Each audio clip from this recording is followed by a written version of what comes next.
বলতো হাসান হুসাইন যাও যাও তোমরা তোমার নানার কাছে যাও।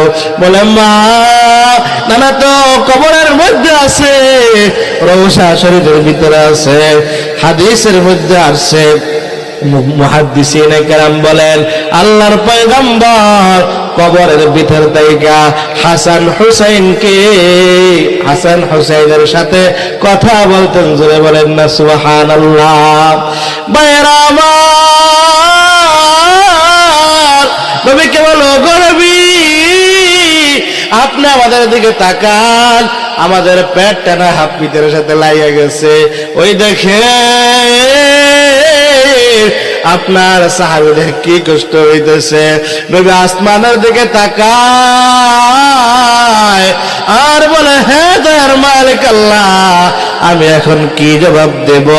নবী সাহাবায়ে কেরামদেরকে কোনো জবাব দেয় নাই। নবী নিজে নিজের জামা মোবারকটা উল্টাইয়া দিছে।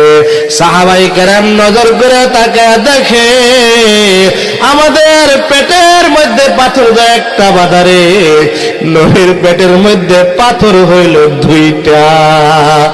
ও নবীর উম্মতের দল,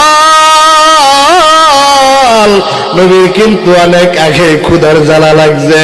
নবী কারো কাছে বলে নাই, একটা পাথর বাজছে মাজা সোজা হয় না, আর একটা পাথর পেটের মধ্যে বাড়ছে। ভাইরা আমার বুঝাইতে চাইলাম নবী সবচাইতে ধনী ছিলেন, কিন্তু নবীর ঘরে তিন বেলা খাবার জুটে নাই। হযরত আবু হুরায়রার ব্যাপারে আসছে, উনি সর্বক্ষণই নবীর সাথে থাকতেন, হাদিসরা মুখস্থ করতেন, হাদিস রিওয়ায়াত করতেন।